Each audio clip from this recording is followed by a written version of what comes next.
Hello. Few people on. It's not quite 6:30 p.m. Eastern Time. Hello. How is it going? Who's on? Um, 3 people, it looks like. Let me know who you are, where you're from.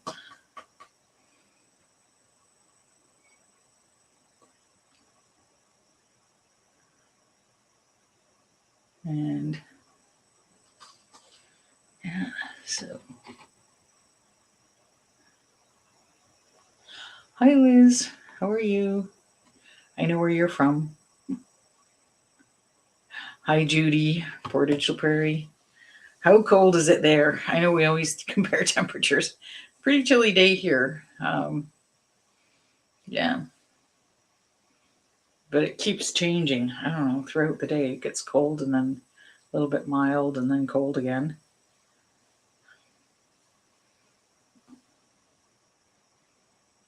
I can't remember what the temperature is. Yesterday we saw the sun. It got colder, so we could see the sun. It's nice when it gets cold and you can see the sun. Because when it's mild, you just get these dull days.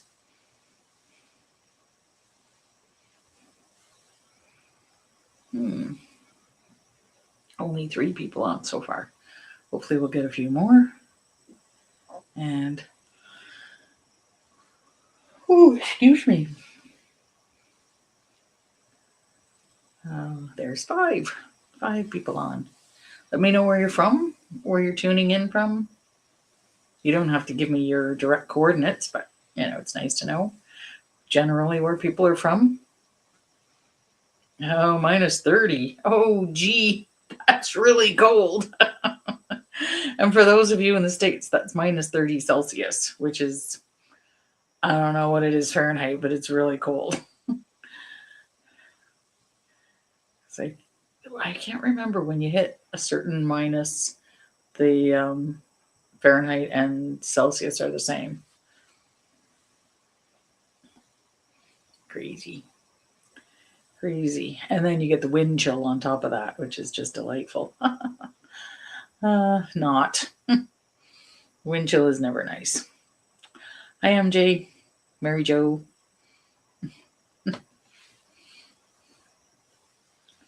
Yeah, so just wait for a few more people to get on.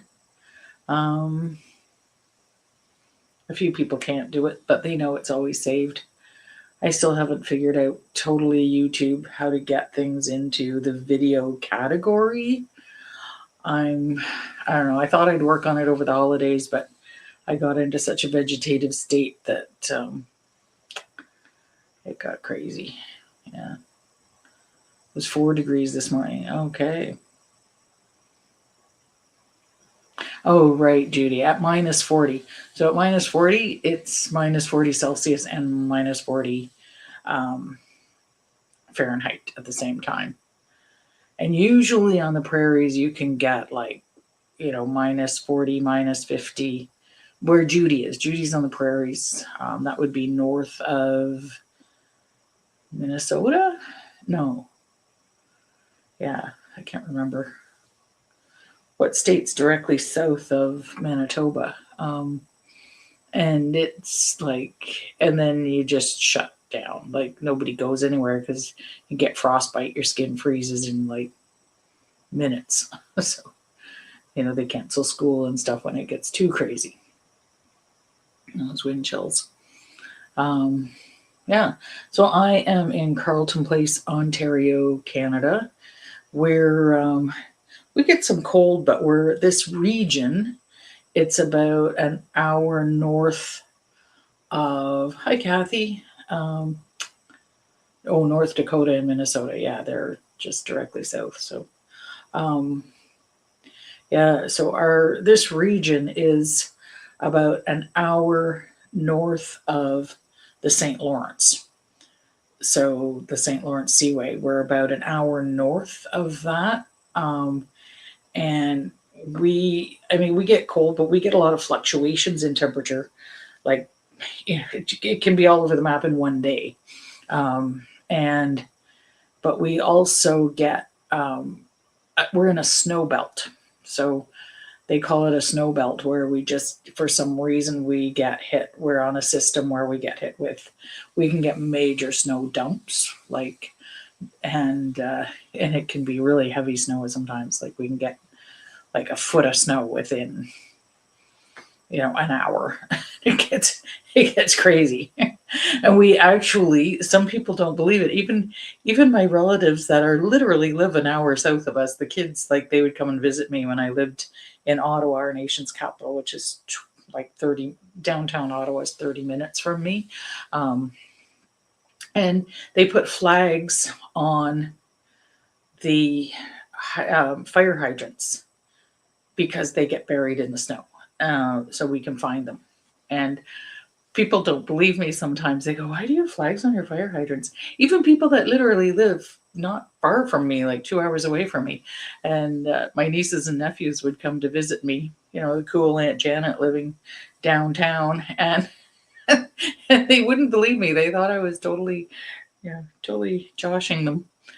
And I'm like, nope, we do that. And people tend to go, just good Samaritans go and dig out their snow, their fire hydrants. It serves you in good stead too, because if they need to find them.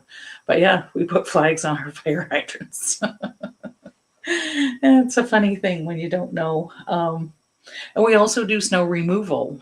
We have big snowbanks gather in the streets, and even in my little town, we do snow removal in the town, not so much in the outskirts because there's, more ditches and things like that to push the snow into.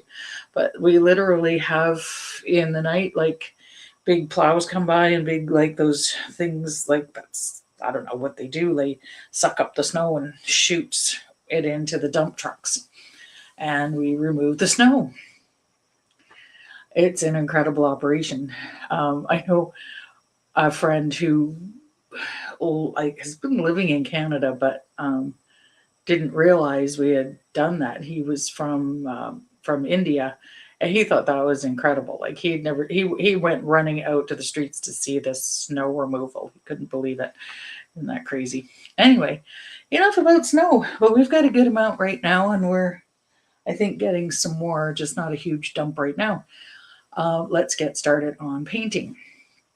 This is a painting that I did, oh my gosh, a long, long, long time ago when the earth was green. I did it like this is the prototype. So my prototypes tend to get mucked up with other, like there's got some fingerprints there because I'm carrying them around and everything. This and the iridescent sparkle that's on there is a really, it was pretty toxic at the time, so I never bought it again. So I'm just using a regular iridescent slash metallic. So people for the moon and the stars, and that's pretty much all for the metallic. You don't have to. If you don't have any metallics, but if you want to get some, you can do them again. And it's really basic colors. You can really do any color you want. Instead of mixing my red and my blue to get purple, I'm just going to use my regular purple, and I'm going to use, what color am I going to use? I'm going to use for blue because I want a little bit more blue on the edges. And this does have blue on the edge. It just looks black. So I'm going to use my ultramarine blue because I used my phthalo blue last time, and I don't want the ultramarine blue to get upset. That's the only reason. You want to keep your colors happy, and you want to keep using them. So it really doesn't matter. I have no idea which blue I would have used on this one. It could be phthalo, and you want white. So purple is really, really dark, so that's why you need white in the background as well to bring out that purple. It's a bluey purple, so I tend to use, oh my gosh, looking at this, trying to think. I used to write down what colors I used on the background, on the back of them when I was doing my prototypes. And I quickly lost track of that because I want to use some different colors all the time. So if you want to use green, go ahead and use green. If you want to use pink, go ahead and use pink. Like, this is a stylized, fun painting. Use whatever you want. Your favorite color. Just use the lightest color in the center, obviously, from the moon glow out to the dark night sky. And how to hold the moon? You hold it gently. See, notice the tree is holding it gently, and the rocks are supporting it. The earth rocks are supporting it. So I don't know why I called it how to hold the moon, but you gotta, be gentle with the moon. She's our grandmother moon. Yeah, she rocks the tides to sleep, rocks the earth to sleep with the tides and all that jazz. So we have, here's a piece of paper that needed to go into the recycle bin. Sometimes they need to go there. Oh. Here we go. All right. So, this is very simple painting. Now the thing that takes the most time is the branches of the tree. Okay, especially to get that droopy, soft, like drippy, droopy branches. And I'm going to show you. Now, I just said you only really need like a 1 inch flat and a 1/2 inch flat. That's my usual 1/2 inch flat that I use. Okay, so if you put them in front of this, you can see. This is about a 1/2 inch. It's kind of gotten squished. It's getting old. Certainly my 1 inch flat is getting really old. It's getting gunked up with paint. All of those bristles were red at one point. I just like a rough brush for a background. Okay, you don't really want a soft brush for a background. And especially for acrylics, you want a heavy, bristled brush. This is like what I mean by a heavy bristled brush. You can kind of see it's got, you can actually see the bristles, and it's got some spring action. Like you can put a little resistance on it, and that you want for, and these are just from the dollar store. This one used to be like that. This is how worn down it is. I've been using the same brush since the pandemic, online. And yeah, I just love it because it just, you want to get those rough brush strokes. So you can see in here, these rough brush strokes. That's what you want to see because that gives you more depth and more energy, I think. Sometimes you want that energy in your, I dropped that brush. Instead of having things really smooth, it gives it that vibrancy and that energy of, and that like dynamic sort of feel to the universe in the background and the sky in the background. So we are talking about backgrounds, and I'm going to show you, I'm starting to talk about those. I'm going to show you with 3 different brushes. So I'm going to show you with this brush, and I'm going to show you with a chisel tip brush, and I'm going to show you with a thinner brush. Okay, because some people think they need these really thin brushes, like a thin round brush, and they think they need those to make, I'm going to show you just for a second. Okay, so here's a chisel tip. Here's a chisel tip, meaning it's an angle brush, okay? And this is just a simple round brush. This is just from the dollar store. I have no idea what number it is. It's got a sparkly handle. I do know that. I could try and tell you the number, comparing it to another brush that has numbers. Okay, that's similar. I just use these ones with the white and black handle. I use those for my watercolors, so I don't want to get them gunked up with acrylic because I teach a lot of watercolor. So this is a 7. Okay, so that's about a 7. So I'll show you with that brush and with the chisel tip later. So stay tuned. Stay tuned, everyone. It's not, I'm going to show you, of course, with just the simple brush, but just to get these like really kind of fine tendrils after we're kind of done most of it and most of the tree and the rocks, then what we're going to do, and then I'll go into how to use those brushes. So I didn't say you had to have those, so don't panic. You can still, I'll show you still with the regular brush, but if you have those brushes, sometimes they do, like sometimes a little kit, like these actually came in a little, it was in a package from the dollar store. And often people get frustrated with these chisel tips. They get them in a package and then they're like, ugh, I don't want to use them because they're not working for me. And they throw them out. But I will show you so that you don't have to throw out your chisel tips. Chisel or angle. Could be called either one. So I'm going to use my palette as usual, and I am going to get my, just get this moved back a bit so it encompasses the whole canvas. There we go. I'm going to get my purple out. I am not using red to make purple because I haven't used my purple in a while. Oh, I might not be able to. I might not get it open. There it is. Oh my God. I would have had to have gone and used something else just because it's it would take a minute to run under hot water. So yeah, if your lids won't come off your jar. Also, you want to be careful not to get paint along the edge. See, that's what's causing it not to lift up. You don't want to get paint along the edge. And then if you do, don't turn them upside down because then you'll get more paint on them, because some people turn them upside down and hit them.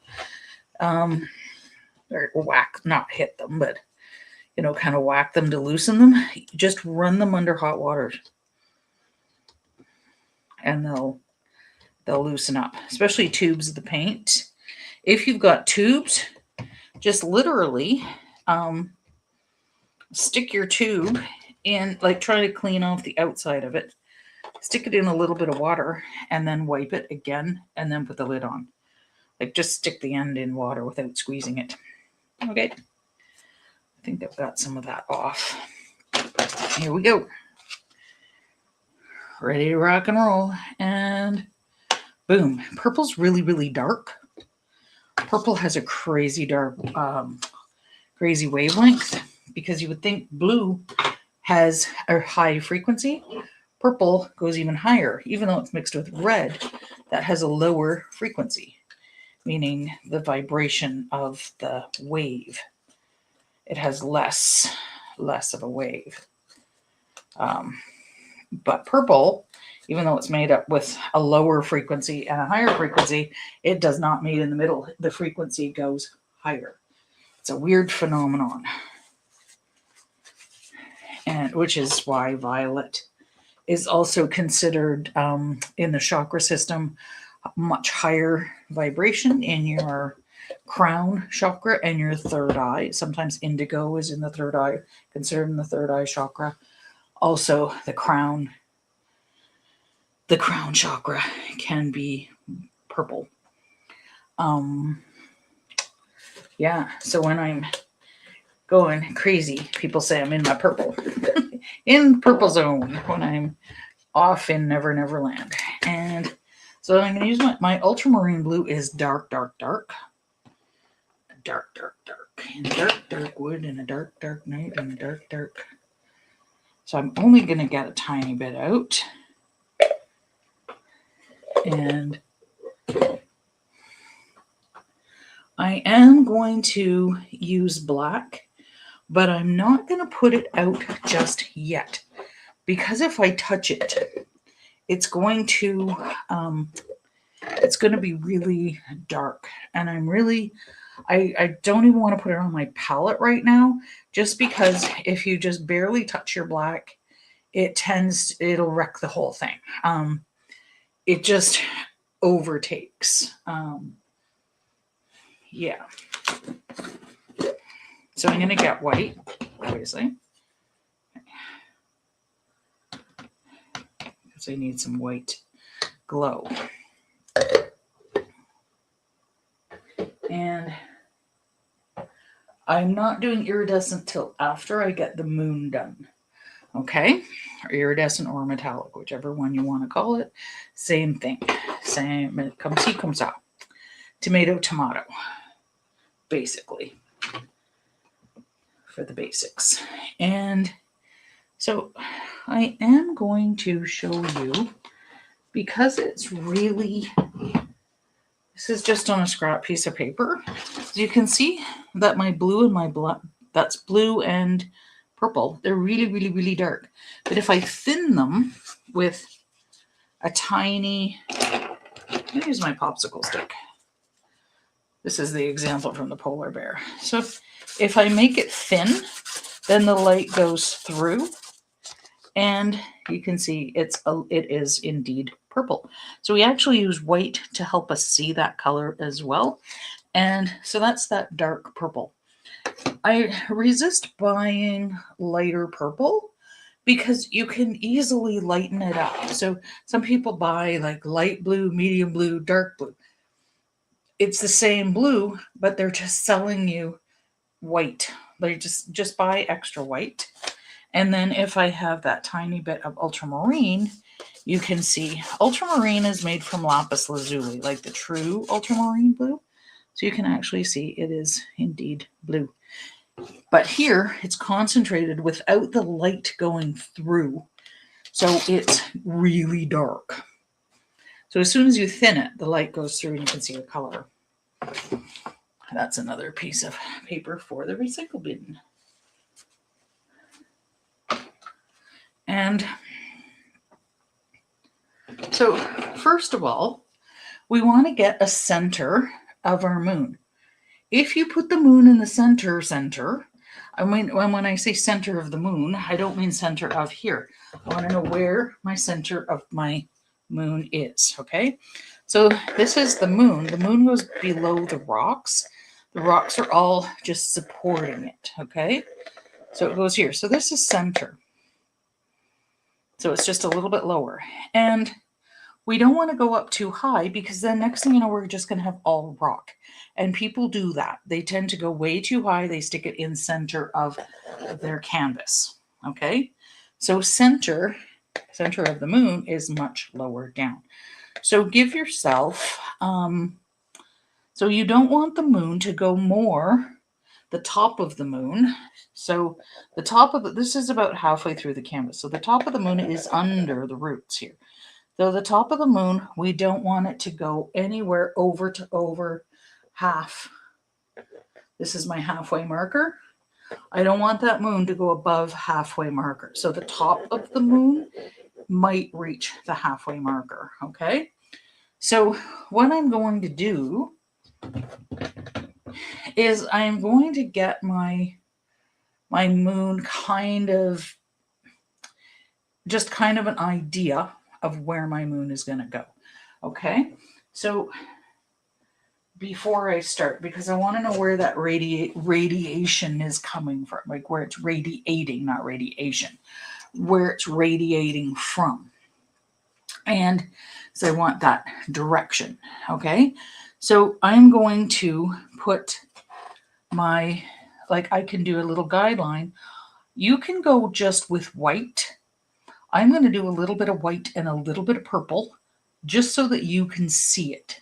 I know you can see a little bit of my white on my canvas sometimes, but I'm just going to go with a little bit of white and a little bit of purple, just so you can kind of see. That's the top of my moon, and there's the bottom of my moon. Okay? So I'm just doing a simple guideline, okay?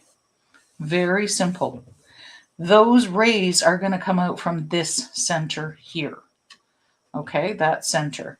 And there we're going to use white. Okay, so that the direction comes this way, this way, this way, this way, that way, always from that center. Okay, does that make sense? I hope it does. I'll just make mine more pronounced, but you're always going to go beyond your guidelines. This isn't the moon yet. This is going to kind of dry by the time that I do the moon. I'm going to do the moon in a white base, then we put the iridescent on top. And the moon doesn't have to be perfectly white. There is all kinds of shadows coming in from under that moon with the iridescent. And the shadows are purpley in color. Hard to see with the way the lighting is, but that's that. Okay. And you can see, because I had some white on there, you can actually see it's more purpley instead of this dark color. So what I'm going to do is I am going to keep my brush stroke going the same way. I'm going to take some purple. Okay, I'm going to take some purple. And I am going to go, I can go down, but go to your point. Okay, you can go down to the point. I'm just kind of giving myself some guidelines so I don't forget when I get into this major brush stroke where I'm going. Okay, so I'm just giving myself the guideline of the brush stroke. Okay, so that's the guideline of the brush stroke. And as we go down here, directly under, we don't have to do it, but you want to get into those corners just in case your rocks don't cover all the way. Okay, so because it's harder to go back and complete your background than it is to do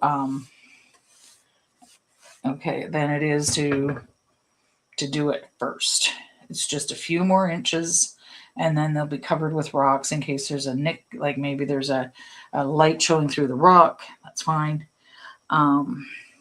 Okay, so I'm just kind of giving myself this radius, like the way it radiates out. Okay, so now my brush stroke is always going to kind of follow that. Okay, so my brush stroke is going to follow that, and I'm not going to use much water right now. I sometimes tend to use a tiny bit of water when I'm stretching that paint. But I'm going to get more purple on first. Then I'm going to take a little bit of water. Notice I'm not going to be covering all of my canvas. I'm going to work from the outside in, and I'm going to leave a little bit of canvas showing. Okay, so I'm going to work from the outside in.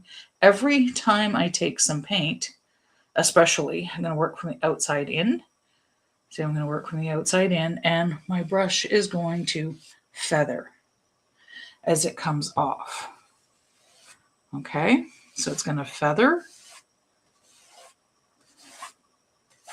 I need more paint. Okay, starting out there, feathering in. Okay, always feathering towards center. Your brush is always going here. Feathering, and feathering meaning lift off. I'll do it slower. Okay, we kind of did the same feathering technique last week. So you see, I'm just doing this, and then I lift off. And so you get these feathery feels. Okay, and I'm not 100% covering, and there's lots of white in center, because that white is going to blend. We're going to go from white with white going back out. Okay, so dark going inward, but I want that white to kind of blend with this purple. Okay, so I'm just giving, and I'm not filling in. We're not going over and over our brush strokes yet. In fact, we're never going to go over and over our brush strokes. We want to get those nice feels, those nice coarse, energetic brush stroke feels right into. Now, this might be a bit darker here. That's fine. And now what I'm going to do is go really carefully with the blue. Even phthalo blue is really dark. This ultramarine is even darker. So I'm going to take the tiniest bit, and I'm only going to go about an inch or two, not 100%. One time it's 1 inch, one time it's 1.5 inches, one time it's not exactly the same. It's not a perfect frame. Notice the indents here. Okay, they're not exactly the same. So it's not like a square frame. And I'm just going to take the tiniest bit because it's really dark, and I'm just going to just gently pull in some places because it's so dark, keeping my brush going the same way. Notice I haven't filled in yet. I'm not filling in. I haven't touched my water yet. No touching the water. Okay, no washing the brush between, because this is blending. Like, if we were to wash our brush in between, why would we be blending it in with the purple anyway to start? It's like we've already got that. I hope we have that established, that these paints are going to blend on here, so why would you wash your brush? Okay, it just makes it silly. And this is, oh boy, it keeps rattling. There we go. Just need like this cushion underneath so it stops it from rattling. The table's uneven and the little easels are uneven. Now we're going to take a little bit of water at a time, the tiniest bit of water at a time. Again, breaking the meniscus of the water, just the surface tension of the water.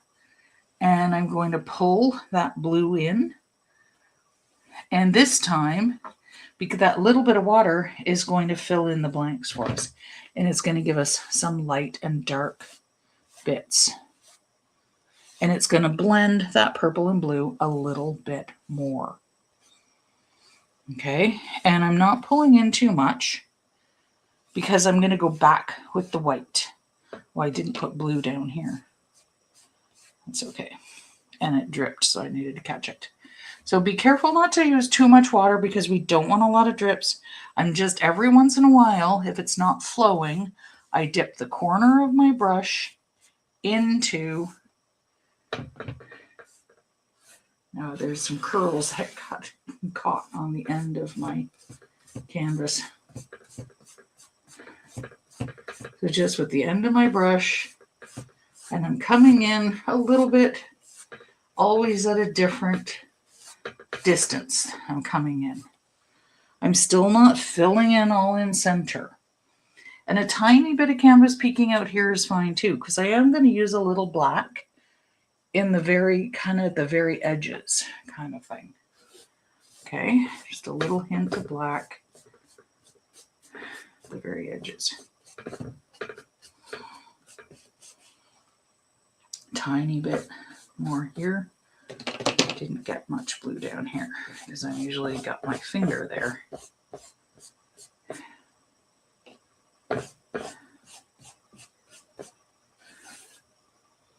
And catch it. What I'm doing when I go up those sides, I'm catching the curl because when I do it, like when I go on the edge, it ends up with a big bunch of paint there. So I'm just catching it so I don't get it all over. So there we go with the blue. Now, I want this to not stretch so much. So I am going to make sure my brush is on the dry side. Okay, so I want to get a dry brush back. So what I'm going to do is just gently pinch excess water off. You should just get a nice little butterfly kind of thing. Okay, you don't have to dry it. You don't have to get out your blow dryer. You don't have to kill your brush. Nothing. On the dry-ish side. Okay, titanium white is going to take over. So you don't have to clean it. You don't have to do all this stuff, you know. So now what we're going to do is now we're going to start from this center where the center of our moon was, and with white, and feathering the opposite way. Get more white for every brush stroke until you start to get quite a lot of white on your canvas. You don't have to go exactly from center because we know we just need to overlap the guideline of the moon. Okay. Hi, Dearlyn. Okay, just overlapping that guideline. Now, sometimes I'm going to do 2 brush strokes because I've got paint on the other side. But make sure you're dipping a lot so that white is really radiating. We don't want it 100% white because the moon is going to be white. So we're not trying to get white on white. We're just trying to really get those rays going. Okay, so I'm getting a good flow here. I've got enough white on my brush and enough white on the canvas, and it's hitting into, and I'm going to radiate some toward almost right to the edge. Okay, so I'm just taking a little bit more white, not too, like, again, we don't want to overdo with the white. Some of that blue is streaking in because we're picking up that beautiful blue purple, and here we go. And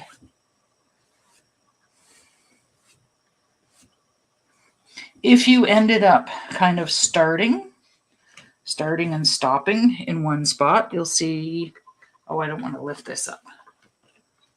I'm going to lift this up with a piece of paper towel so I don't get too much on here.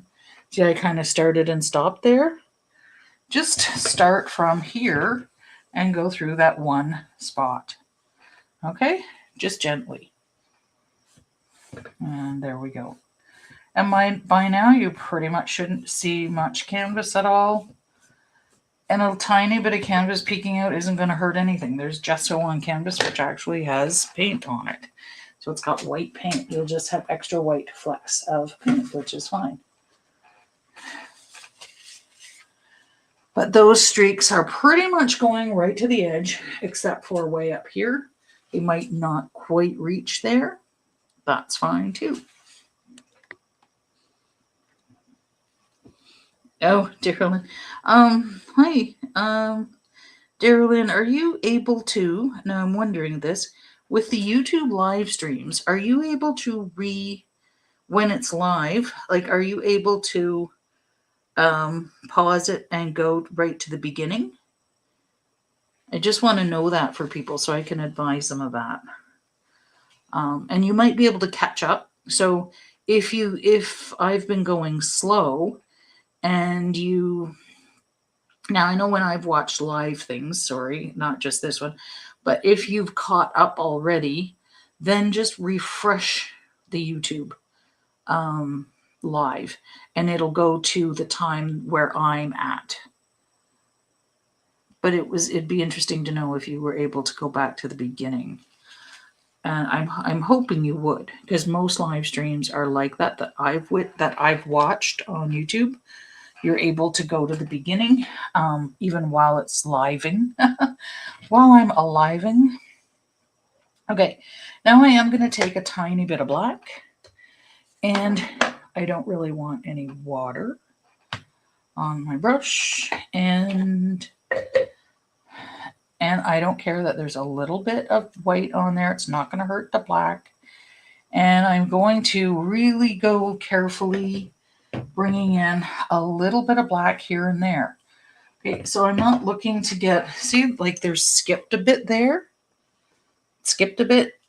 I'm not looking for a perfect black frame, okay? These are just little bits of black coming in from the universe. Just gently, kind of from the edge, right from the edge. That's why I get those little curls, because the paint comes in there. Just a little bit of black. And especially in the corners, you want to see a bit more because that's the furthest away from the moon. Again, and I don't want to see it every half inch either. Like when I say skip a bit, I don't mean like skip, because we tend to go that we try and go too perfect. Like in our brain, we go like,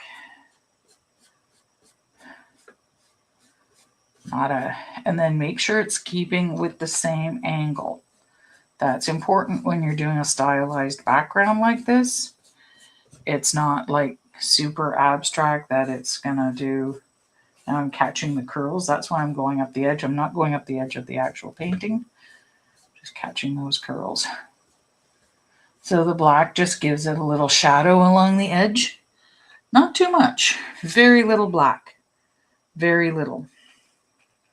Now, what we're going to do is make sure this brush is dry and go through the center to make a nice white moon. It's not going to be 100% white, okay? You don't, now, if you really, really want to, go ahead and wash your brush. I tend to, when I'm doing this for people, is give them a new brush. Because you can use this. You can use this one to make, actually, you know what? I'm going to do that. Because actually, I think that's what I did. I gave them a new brush. Because you've got so much dark on your brush, you know, you don't want to mess that up. Okay. So,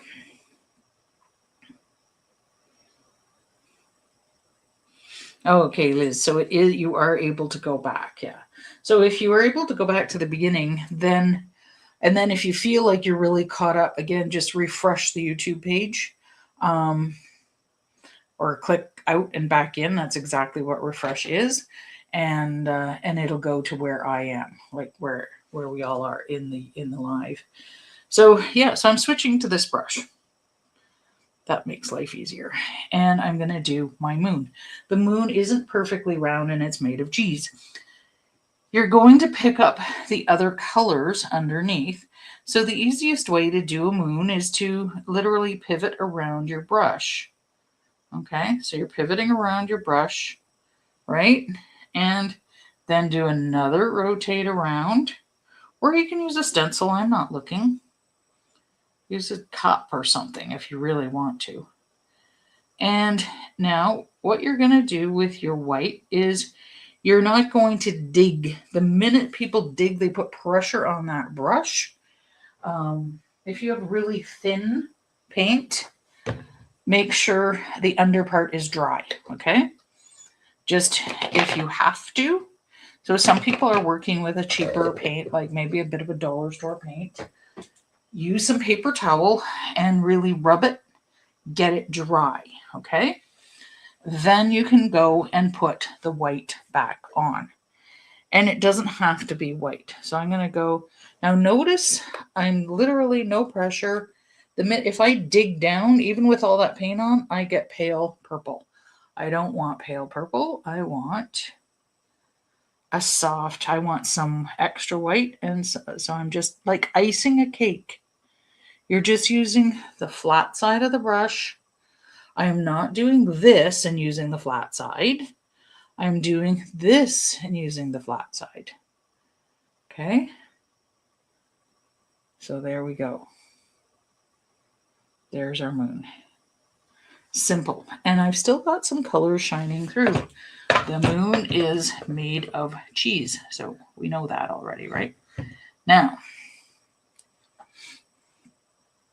what I'm going to do is put my, and I love the way some of these darts are going in and they're just creating some different things, different effects. Now I'm going to go in with my iridescent, okay? And I'm going to pat it. And again, when I pat it, I'm just showing you in here because I'm going to have some white in here. I'm not going to pat like that. Everybody seems like they pat like that. And that's like, again, you're stabbing with gentle patting. So it's like the whole flat side of the brush is patting, okay? And I'm really excited to use this. It's a new metallic that I got. It's a very soft, it's not white. That's why I'm not concerned with this being white. And most white metallics are not white. This is by TriArt, which is also a Canadian company. I use Canadian Desserts brand. Desserts is a Canadian company. They also had a hand in Tri-Art. In this line, I noticed there's same colors across the board, except for this one. So Tri-Art is really a beautiful brand for acrylics, and on a par with, let's say, I don't know, Amsterdam acrylics, which would be available worldwide. I'm trying to think. Amsterdam acrylics, PBO acrylics.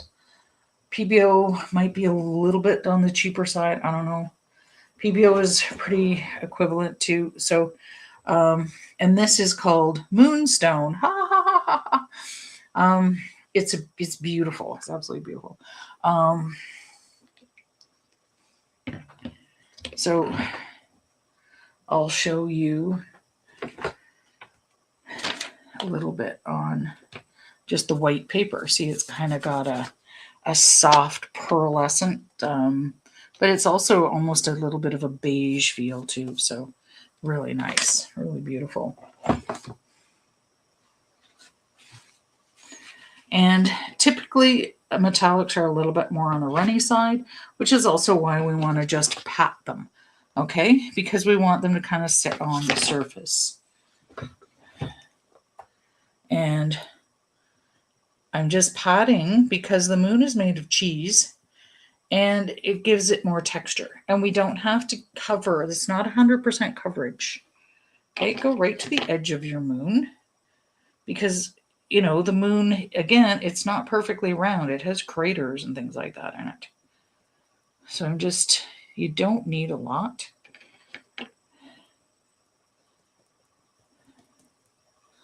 So I'm giving this beautiful moonly texture on here. I just need a bit more. I might even pour a little bit there. Just in that corner, because I only took out a little bit. Metallics are pretty expensive, and these ones are expensive, but they are stunning. And the metallics show better when they're dry. We tend to have like we get a gloss from the wet as well, and there we go. So then when they're dry, then you really see that gloss of that metallic color. I'm going to use the same for the stars. I was just excited to use that one. So you can see my texture. I'll bring it closer. There we go. And it's not texture everywhere. And that was also blending a little bit with my white. So it gave me lots of different tones of that. But the minute you go over iridescent with a regular paint, you lose the iridescence. So that's why a little blend is okay. You just don't want to cover it. Okay. And again, the moon's made of cheese. We got our nice craters going. That's nice. Now we're going to, I'm going to let that settle a bit, and I'm going to do my rocks because I want to really take the time with the tree, and the tree can kind of drip over the rocks as well if you want. Okay, so it's not going to dry, but it's going to settle. Sometimes it takes a minute, what I call settle for acrylics. Just gives a little settled feel. I'm leaving my iridescent on here because the rocks can have a little bit of iridescent on them as well. But I'm going to be doing examples, so therefore it won't be so iridescent on the rocks, but I can go and put a little bit of iridescent on the rocks as well, because you might see a little glow on the rocks. But I'm going to do examples of rocks, and if you follow me, you're going to get nice rocks. So we've got lots of time. So watch me. Put your brushes down. Watch me. Where's my Julia? Julia always tells everybody brushes down. I'm going to put that in the recycle bin. Well, maybe I can't because it's got acrylic on it. And I need another example piece here.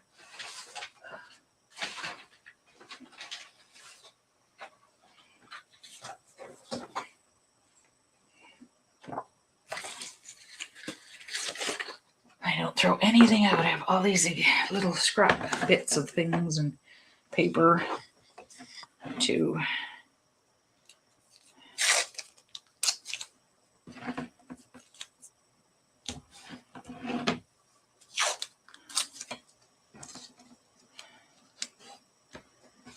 do examples. Okay. I'm gonna put this over here. Oh no, I think oh yes. I don't know, I got so much stuff here. I usually have a little easel behind. Yeah, I do. I have an easel behind here that I switch them out so that it's not laying down and I accidentally put stuff in it. Okay.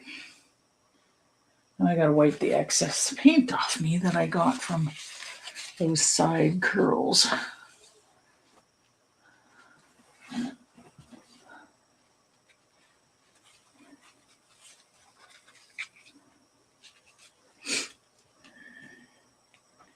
And so we're just going to use black and white. And where'd that big brush go? So this, I'm just going to, without paint, I'm going to show you the brush. Okay, so we're going to use the flat side of the brush. Okay, we're going to load that. We're going to double load it with black and white. We are not going to blend the black and white. Okay, so that way you get different sort of feels to it, right? And we're just going to load the black and white onto our brush. So we're going to do, I'm showing you with the big one. I'm still using the small one, but I'm going to show you, you're going to scoop it so that your whole end of your brush, now this is a small brush we're working with after, but I'm just showing you the motion. We're going to scoop the paint. Then we lay down the brush and we give it a little wiggle. Like, you don't have to go fast. Just a little wiggle, and that's it. Then we take a little bit of extra black and put that below our brush stroke. So I'm going to show you. We start from the top one. We do the top ones because rocks pile in front of the other as they come towards you. So this, if we didn't start with the top one, it would look like the rocks are going to fall toward you. They're holding the moon up, so they're sloping toward you. So the bottom ones are closest to you. Okay, so I'm scooping my black. So you see I've got a big scoop of black. I scooped it.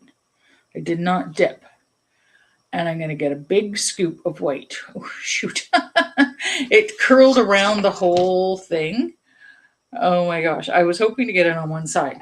So what I'm going to do is, as I go with that brush, I'm going to lay it on. Then I'm going to rotate my brush to get the other side as I'm halfway through the brush stroke. Okay. So here, our first, this is where our moon is.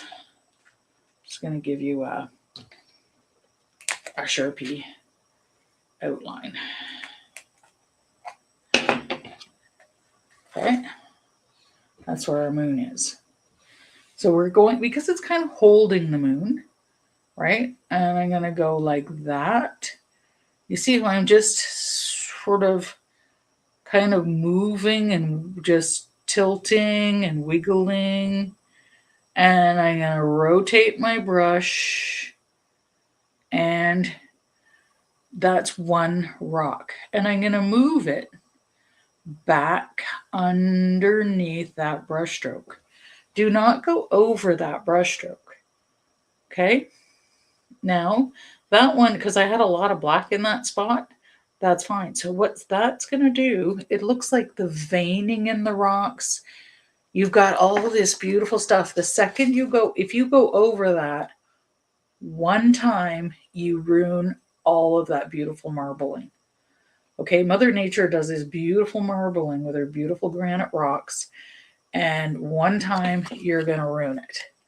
I love this swirl that happened. I wish that happened on my actual painting and not the example. Okay, now I ended up with lots of black here. But if you don't, what you're going to do is take a little bit of black and kind of one swoop, but kind of just wiggling again your brush, just move it through to shadow that rock. Then the next one, okay, I'm going to do probably two beside each other, but they're going to overlap each other. But I'm going to do one overlap under here just for the example, then we'll all do it together, okay? But I will have one other one over here because there's going to be one there. But I just keep all of that color on there, keep it on there, and I just dipped in black, so I don't need to pick up too much black. I'm going to pick up my white, and I ended up taking, again, it all over the brush. And I scooped my white where my black was, so it's all marbling on my brush already. Beautiful. Beautiful, beautiful, beautiful. And you're going to get beautiful big rocks like this. So then what you're going to do is see right over top of, you're going to overlap that by about an 1/8 of an inch, 1/8 of an inch to 1/4 of an inch. And especially where there's white on your brush, you're going to start there and it's going to overlap. See how I'm just pushing, I'm just gently pulling my brush and I'm just kind of move my brush in a different way. Just kind of give it a melt and then maybe flip it and go that way. And you see it's got all of these beautiful boulders, massive boulders with this gorgeous marbling. And then because this one looks like it's in front of that one because we put that little bit of black near the bottom. Now this one has a lot of white at the bottom. So guess what? We're just going to just kind of get a little extra black, but let that paint fall off your brush. Don't try to brush stroke it. Just kind of let it fall. And then it goes a bit darker so that the next layer goes up. And these are like that swirl coming down. Now I'm going to let this autofocus. I'm going to try and bring it forward and hold my hand still so it autofocuses with the light in the right direction. And you can see all these beautiful, beautiful marbles in there. And that's how rocks do. And they could be weather worn, so they could be a little bit smooth, but then you see the odd chunky bit, you see smooth bits, you see all kinds of stuff. They could be wind blown, they could be like sharp juts coming out. These are probably granite, so they're really hard, so they're, really holding up that moon. Okay, beautiful, nice big rock. Okay, my brush never left my canvas until I was finished, kind of like one up and then one kind of back down until there was nothing kind of left on my paint brush. Every single brush stroke, you're going to load that brush. You're going to get beautiful marbling on there. Look at all that beautiful marbling I've already got on my brush. You don't want to mess that up. Don't clean it off. Don't wipe it off. People tend to like wipe it on the side of this to try and get a perfect load again, but no, you're just messing it up. Let the paint play, let the brush do its work. The brush knows better than you what it's going to do. Okay, it's beautiful. I love rocks. Rocks were the hardest thing for me to try and teach. So make me a successful teacher. It's really, really difficult to teach. People tend to, the minute you go over that, like let's say you've got that beautiful, like this is just what's left on the brush. I go over that one time, two times, and it's gone. It's gone. Absolutely gone. That was one time one way, one time the other way. It's gone. Sad, really. Sad tears. Oh no. Oh no. Janet's sad. I ruined my example. Okay, now we gotta juggle again here. Juggle, juggle. I just don't want to take that off. Here we go. All right.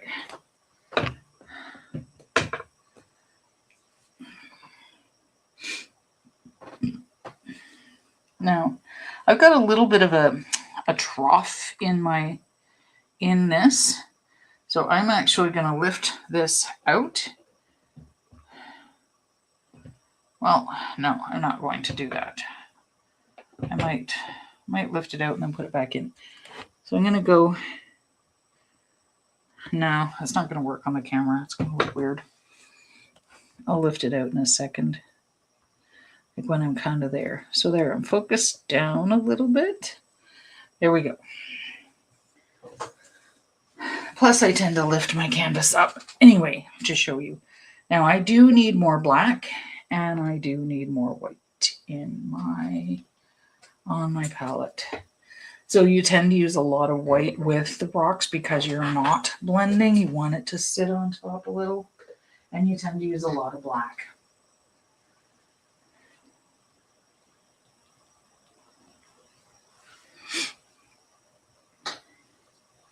And this technique is better with thicker paint. However, it's still going to work with thin paint. You're just going to use less paint. Okay. All right. Black and then some white. And I've really got a good scoop going. I'm going to start wherever there's more white on my brush. I'm going to go just overlap that moon by a little bit, right? Overlap that moon. Then rotating my brush gently and slowly and coming back kind of under that initial brush stroke. I just want to grab a little bit. I'm grabbing that little bit of white because it was a big lot of white and just grabbing. I kind of reached up with the tip of my brush and grabbed it. My brush did not leave the canvas. It's just I had a lot of white there, so I wanted to reach up and grab it. And look at that beautiful sort of vein that it did. I just reached and kind of touched it and then came back. Okay? Don't worry about that canvas because the next one's going to overlap more. I've got enough black, I think, under, so I'm fine. If you don't, add just a little black, let that black fall off your brush. So now I'm going to go over here and do this one. But I mean fall off your brush, you're just kind of letting it kind of gently kind of fall there. I'm going to sneeze.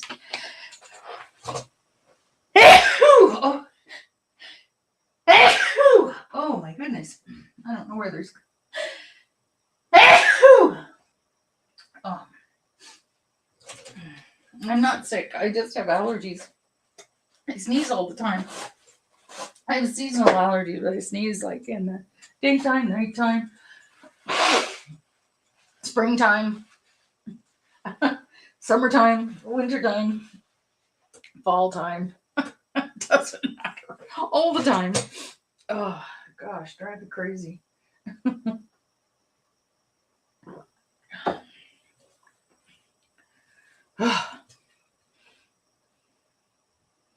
Okay. All right, where am I? Got my black on there, and now I'm getting my white on there. Okay. Got my white. And going in front, I can overlap this one a little bit too, and I'm going in front of that moon, just moving slow, kind of go up and down. It's not an even brush stroke, going up and down a little, do a little indent, turning my brush. I can flip my brush and bring it to meet the other brush stroke. Again, I've got enough, because I kind of started with more what was white on top. I've got enough black at the bottom, and I've got that overlap of white there. Now this white looks like it's too much. Okay, we're not going to get that much white. So what I'm going to do with this same, I'm not going to go over it with a harsh brush stroke. I'm going to float my brush over that white and bring it down in a different way. See, I just gave it a little wiggle and it gave a soft feel to it. Okay. Now with a little bit of black, just want a little bit of extra black down here. Okay. Now each boulder is going to look different. I have a lot of black on there, and I'm going to get a little bit more black and some white. And I'm going to start here where I can see canvas. And I'm going to flip my brush, flipping it gently, and then coming over, back over there. There we go. Another nice, big, beautiful rock. Okay.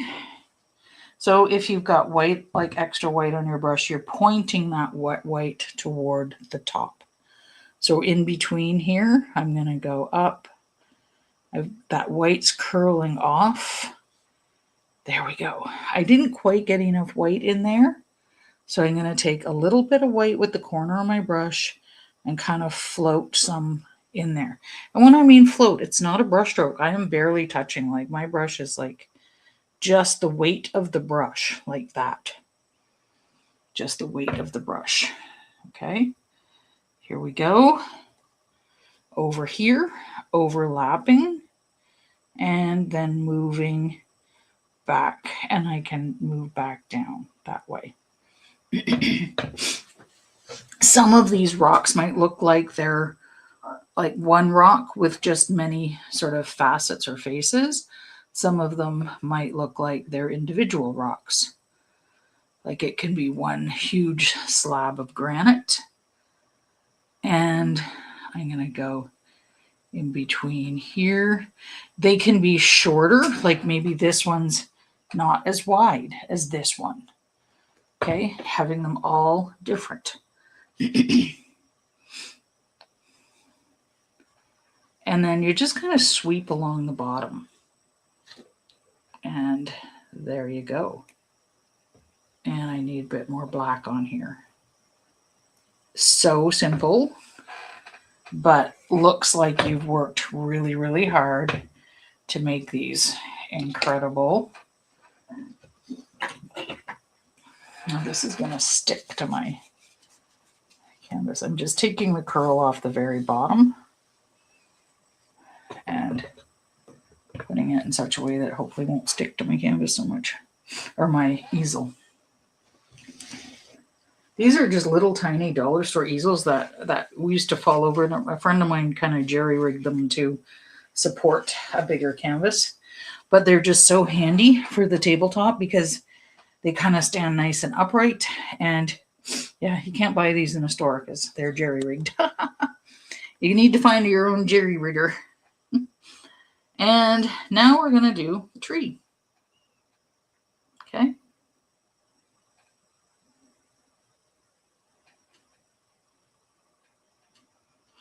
Oh, Darlene. Okay, yes, but you have caught me where I am at present. Maybe. And okay, so the tree, I am going to show you how to do the branches of the tree, but wait for me and do it together, okay? Because we don't want to, you don't want to have a perfectly erect tree, okay? So I'm going to show you the branches with the different brushes.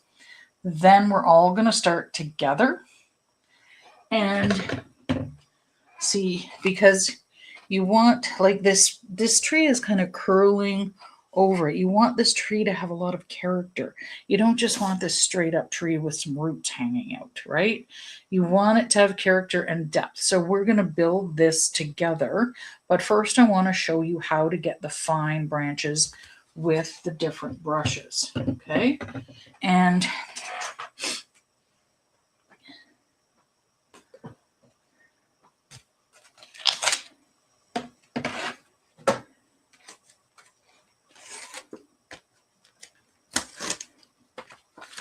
put that away in the garbage.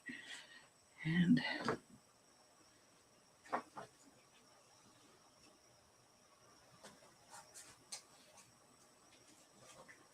oh, now after all that sneezing, my nose is drippy. Pardon me while I do a little nose blowing.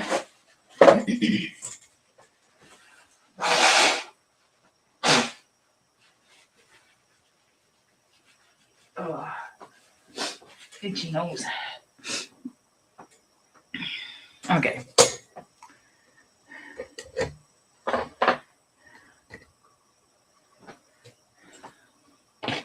So I just need a bit more black.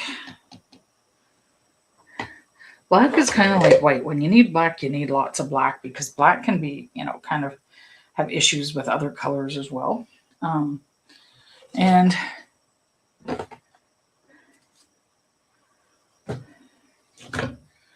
black can be affected by white just as much as white can be affected by black.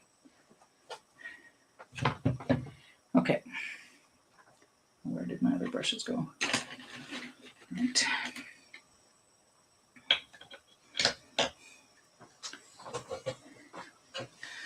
I'm going to sit for this because then my hand can get better. Sometimes I'm standing. My table is like a like a high table, like one of those higher folding tables. But always.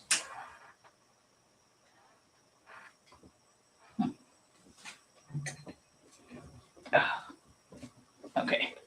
Sorry, I'm wiggling you guys. Okay. So I've got paint on here. Don't clean it. Okay. Don't clean the paint off because there is actually glue in paint. Okay. The glue is going to help hold the bristles together. And you guys have all seen me do this. Everybody who's a repeat. So what I'm going to do is pinch the bristles together here.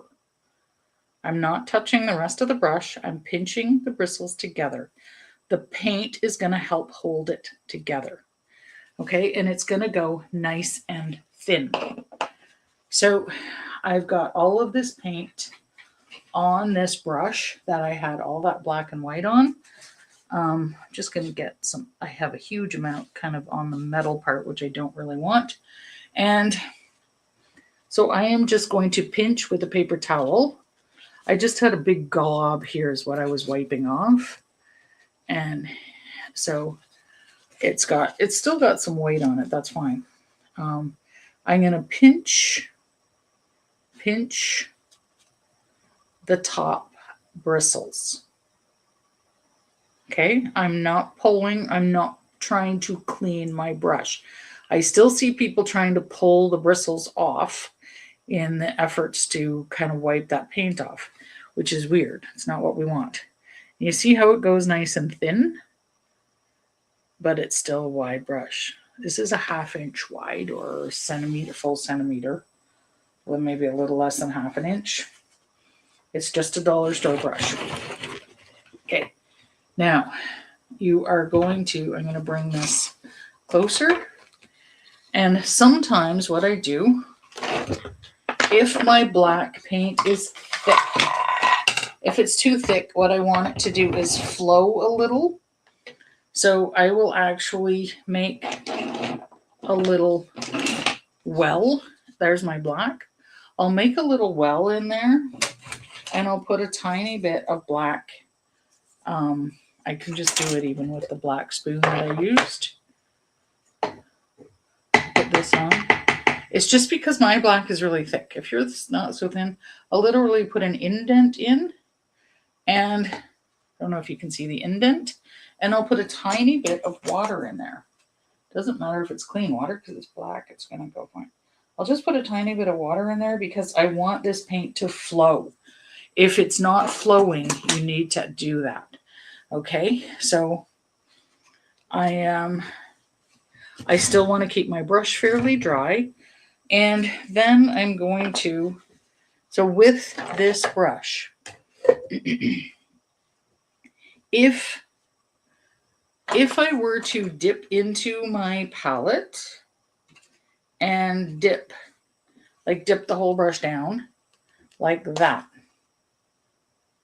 I'm going to wreck that nice piece of that nice thin bit that I made. Okay, what I'm going to do is graze the top of my paint. Okay, I'm just dragging it along the paint so that every bristle at the end has a faint bit of paint. Every bristle has a faint bit of paint. Okay, you can actually see it glossing there. And now 90 degrees to your painting. That's what I'm showing you from the side. If the second you do this, the second you do that, or that, you look at how the brush squishes. This is how you're doing it. All bristles engaged. Then as you come to the end of your really beautiful little branch, you see how the tail is trailing? That's the motion. That's exactly what you're going to do. Okay, so nice, barely touching. And then barely touching. And see, I'm letting that tail trail now. And I'm getting a really fine branch. Okay, you don't want super fine. I can get a bit finer. I probably put a little pressure on that. Plus, I've been manipulating this brush since I touched it. There, I can squish it again. Now, when you're turning and creating a tendril like that, you're going to turn the first ones first. The rest are going to follow, like the wheels in a car. Okay, like the wheels in a car. I just pinched it again. Like the wheels in a car, you're going to turn and the other ones are going to follow. And then the last bits come off. Okay? That's with the heavier, like squared off brush. Slightly the same with the chisel or the angle brush. Same concept with that brush. Okay, but notice this one, it's like it's all soft and kind of flaring out. Okay, what I want to do is get some paint on there to help the paint hold it together beautifully. That's what I want. Okay, so I get a little bit of a paint load. Okay, get a little bit of a paint load on there. It's not just the edges. And what that's going to do is give me that glue, because the paint actually, acrylic paint has a glue in it. It's going to squish it together gently on the edges. And I'm going to get that super fine line. See, super fine. It looks like a liner brush. Ooh, but it's not. Then if you, wherever you're going, the short end leads. Always the short end leads. The short end is the steering mechanism. Okay. Now I'm just going to graze this because I pinched it, meaning I've got to get some more paint on there. Okay. Because I pinched most of it off. So all the bristles engaged. Instead of 90 degrees, all bristles engage. It's going to go with the angle of the brush. See the angle of the brush, short leads. Okay. And I'm putting maybe a little hint of pressure on there. And then I can pull up the tail trails just like the other brush. The nice thing about the chisel, if you can get it going, is that it holds a lot of paint. And the chisel and the flat brush. When you're using the sort of small round, you have to dip a lot more in your paint. Okay. Now, same principle. If you want to do these curly tendrils, that same principle. The short end is the steering wheel, and whoops, we turn the brush. Even if I'm just using the end and trailing the end, the short end is still leading. Now I had a stray brush. I had a stray bristle, so it created another little tendril. That's fine. But if I have a stray bristle, I can just pinch it, get a little bit more paint on there, and pinch it again. That stray bristle is gonna sweep right back in there, and away we go. Oh, why is it doing that? There's one really bad bristle there. I said it was going to go in, and it's not listening to me. It's trying to make a liar out of me. Now I've got a ton of paint on my fingers. I don't want that much black paint on my fingers. Okay, so the tail trails even if that lead end is going. Now, if you don't have enough paint on there, if you haven't loaded all of that, what you're going to do is you're going to get sort of this like rough granular effect, and you're going to try and pull more paint, load more paint. You see, you don't get that crisp outer edge, especially when you're doing the thicker branches. You want that crisp outer edge. But you see, if I don't have enough paint on there, and I keep pulling my brush, I'm not going to get that crisp edge. That is if I load that brush on and I get that crisp edge. We want crispy edges, okay? And I'm going to put that in water so it doesn't dry out, because it's a smaller brush, and they will dry out more. Okay, so this brush, I am going to literally roll it around I'm going to really get a good pigment load. I'm going to roll it around in my brush, or in my paint. I've got lots on there. Then I'm going to roll it. I'm going to like rolling it in my fingers and pull away from the tip. So I'm going to roll it in my fingers on the paper towel and turn away from the tip. Then all of that paint is holding it into a nice tip. Okay, so even cheap dollar store brushes, that's fine.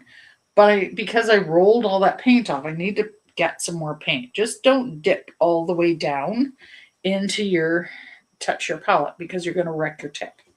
Okay, then if you're going upward, now your handle is pointing the way that you're going. Okay, your handle is pointing the way you're going. And if I'm going down, I change direction. My handle is going down. Okay, if I want to turn, my handle basically is the turning. And I can, pull off. And then I can just do a little bit. I can sort of go a little bit. For a thicker one, I'm going maybe 45 degrees. And then as I come up, I'm going to, change my degree orientation. And, oops, I'm shaking a bit here. And I can just touch the tip of the brush. So it's almost 90 degrees for those nice tendrils like that. So you just do what you're comfortable with. You might want to switch brushes in between. You might want to go to a different brush slightly. Yeah. Okay, so let's do the bigger ones together, the bigger branches together, and get that going. And the root system is the same principle. The root system is just, and I'll show you, I'll give you a close-up of that root system. I just need to move these things again.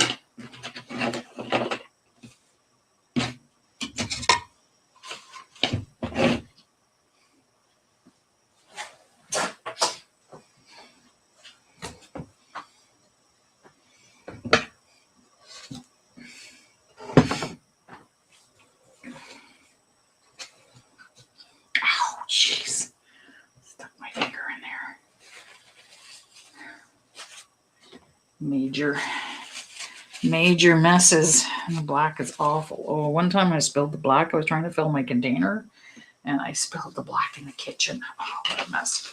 It's good quality paint, so the pigment really stretches, which is lovely, except when you need to clean it up. Okay, that's not wiggling so much. Now up here, okay, I'm going to bring it close up. We're going to do the main branches together, and then you guys can just work on your little branches as you go. So I'm going to do this big one that kind of comes up. Now it might be a little bit off center. Then this one kind of wraps around and comes up, and I'll show you how to do the shadows because the one at the back is darker. And then we do this one, and then we just put a little bit of white on top, a little bit of whitish, purplish. Okay, and then the roots kind of go out around the moon knot. See, it's just kind of going out and around the moon because maybe some wrap around the back, then maybe some come in front, and they are shorter tendrils, but they tend to have like the roots have like branches. They'll have a couple of bigger branches, then go into the tendrils. Okay, and then of course we have these branches coming up, and they can, you know, droop back downward. Again, make it as spooky as you want. The bigger branches that are close to the moon, I tend to put more highlights on. And then the small branches, I just leave white. Looks like I put some silver in those rocks.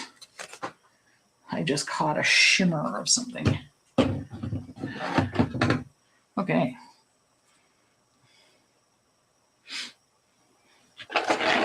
Okay, so I'm going to use my, I need more paper towel. I used a lot of paper towel because I was getting rather messy.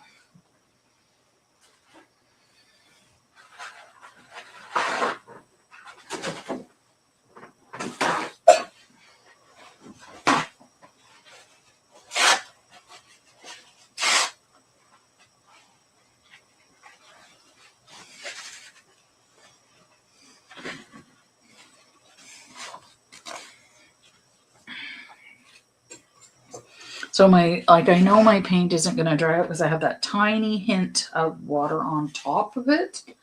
And so I had them in water because small ones do, but I want to just get it a bit on the dry side.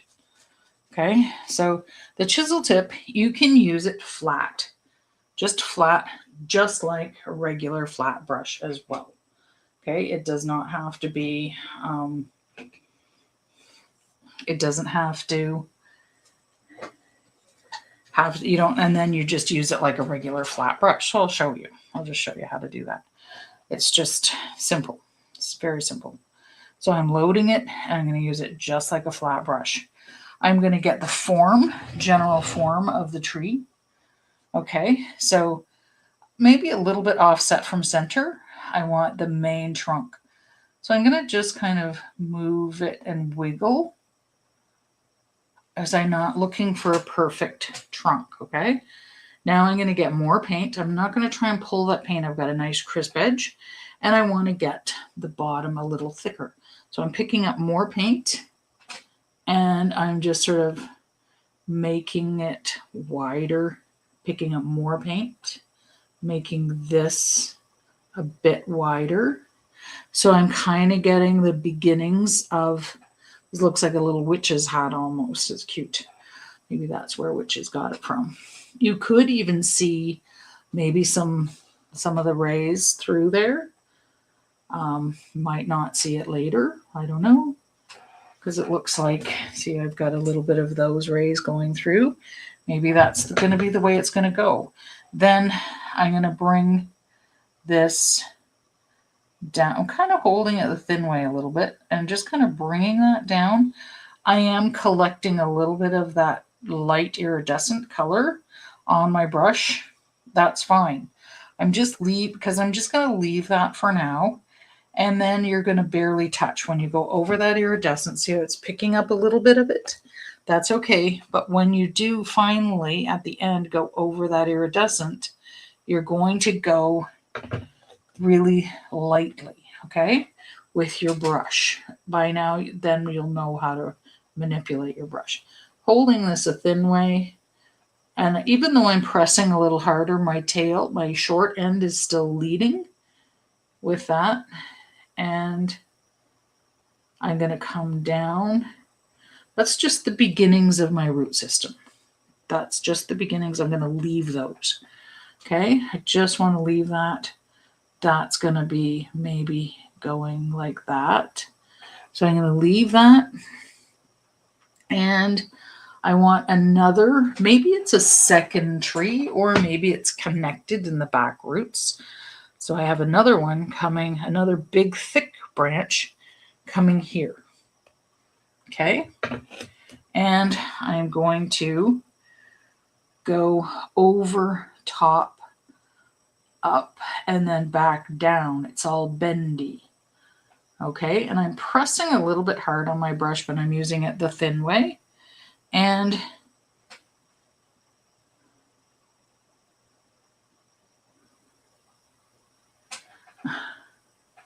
oh, Darylyn. Oh, that's awesome.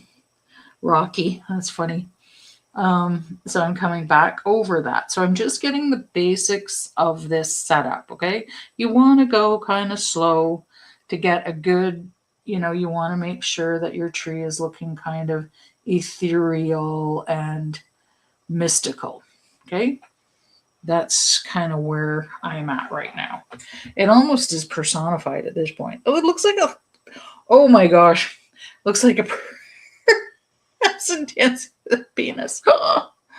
Shh, don't say that. I don't know. I don't want to get banned from YouTube. Okay.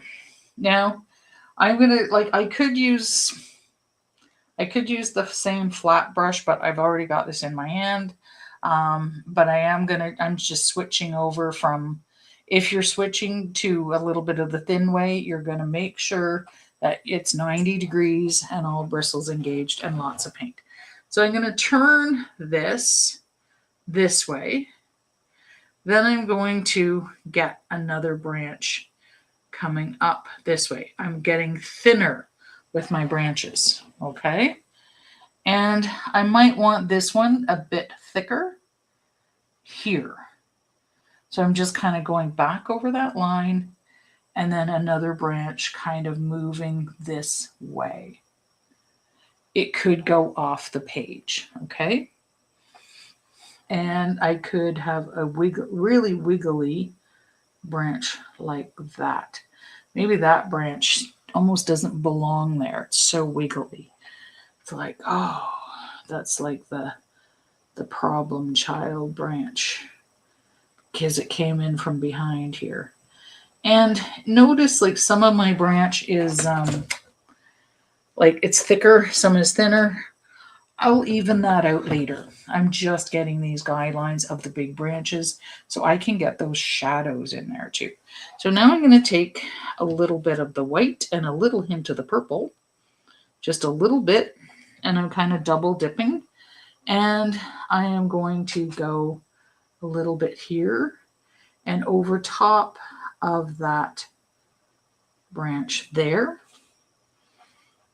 See how it's giving it some depth and light. And I didn't take all my black off. I still had lots of black and a little bit of purple in there.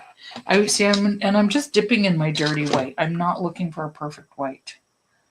Okay, and any of these that are coming in front here.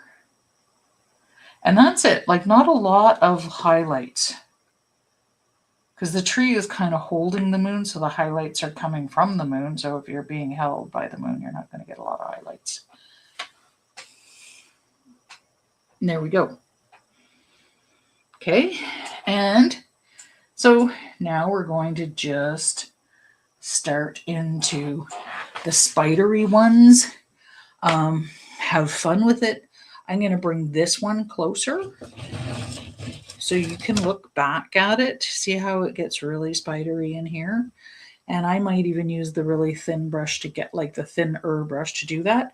I'm still leaving these for a little while and have some fun. Like, refer back to it, but have some fun. Refer back to that. because I'm going to turn this a little bit so I can see it, because sometimes when I'm working off to the side, it's not always going to be fine. I'll bring both into view a little bit. So I'm going to work with the chisel tip because I've already got it in my hand. I'm going to give it that little pinch, and then I'm going to start into my tendrils. Okay, I'm just grazing the top of my paint, and I'll bring this down a bit, and I might follow the branch a little, and there we go.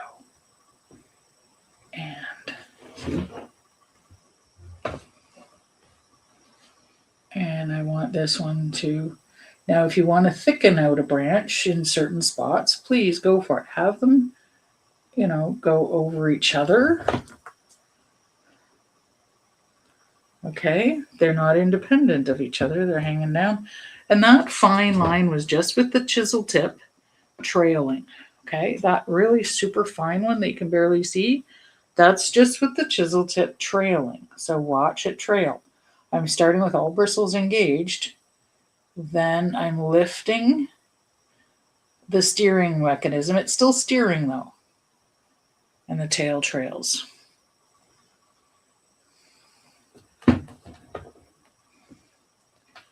And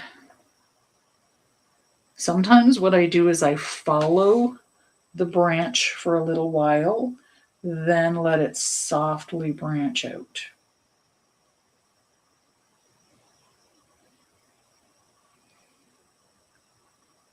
And I need to pull this down. Sorry, I know you can't see it, but I just need to, because I need to get a bit closer in order to get it in the right way.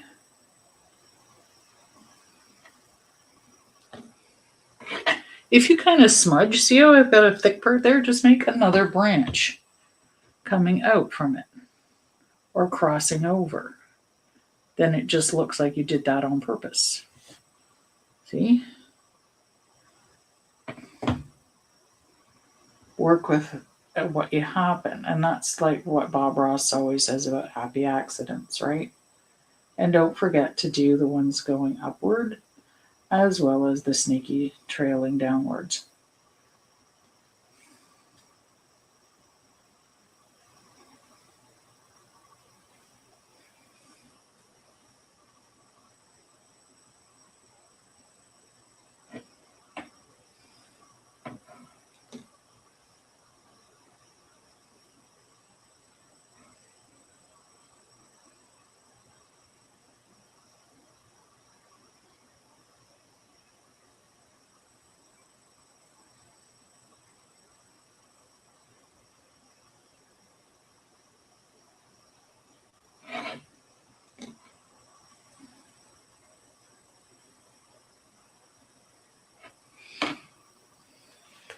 So we've got that. Now I'm just going to show you just quickly how to do these on the moon. What you want to do is just no pressure, okay? So no pressure and a lot less branches. Okay, there's a lot less branches through the roots. You're going to fill your brush every single brush stroke and kind of no pressure on that brush. You can go outward, then back in to hold the moon. Like see, it's out and then back in. And they can branch out. You're just not going to have a lot of tendrils with roots. Roots tend to be more solid and grounded, which is why they call them roots. And when we talk about grounding, we're solid and grounded. So there's just not quite so many. Yeah. I think I'm going to switch over to this thinner one. Now I had it in water so it didn't dry out, so I am going to just dry it a bit, then get my paint on there and go for it. So that might also help with my roots. I'm going to have a lot less pressure on there. I'm just going to kind of build up those roots slowly, because remember, we've had a lot of texture in there too. Okay, the roots are going over top of that texture. So that's why we're just barely touching. The root kind of went out there. And now I'm going to put a few tendrils with this one, kind of in different ways. Maybe I might get a like slightly different feel with the different brush with my tendrils. Like, I'm still going to kind of follow along and then branch out.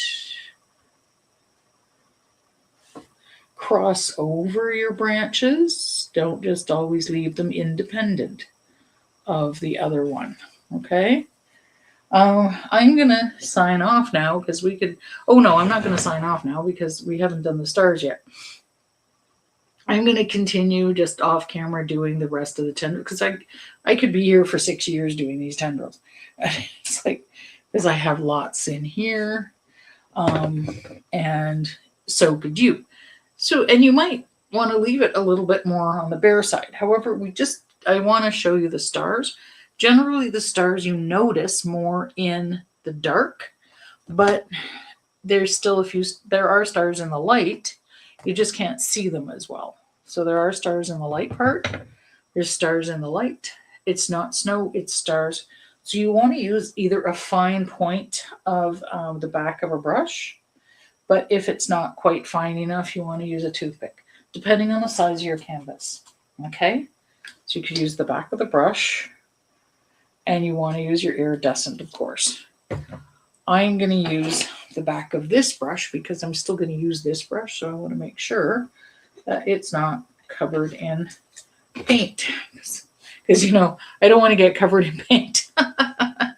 So I'm just going to use the back of the brush and kind of barely touch. And that's going to give me different sizes. Each time I dip, I'm going to get a slightly different size star. And then I just kind of let that dip trail off. And I get small stars. Make a big dipper if you want. If you're in the southern hemisphere, make the Southern Cross. We have the Big Dipper and Orion here. So, yeah, so you get tiny, tiny stars when you kind of, like, as you dip and then dip less in the other. I keep taking paint off with my thumb. Okay.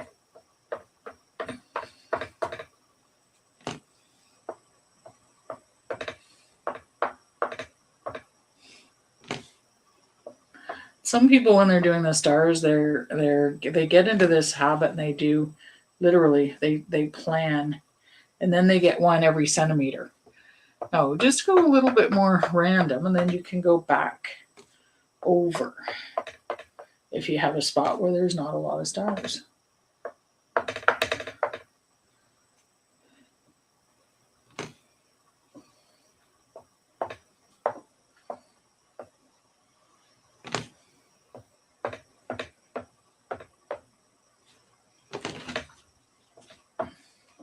Okay, so there we are.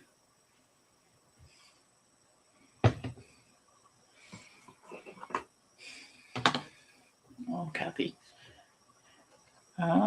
So you're going to do it on a weekend. That's nice. All right. Okay, I'm going to sign off. I'm going to say goodbye. And yeah, because we can still do these tendrils forever and ever and ever. And make sure you put a post on my page, because under the YouTube reminder is a great spot to post your pictures. Please. Thank you. And toodaloo. Bye.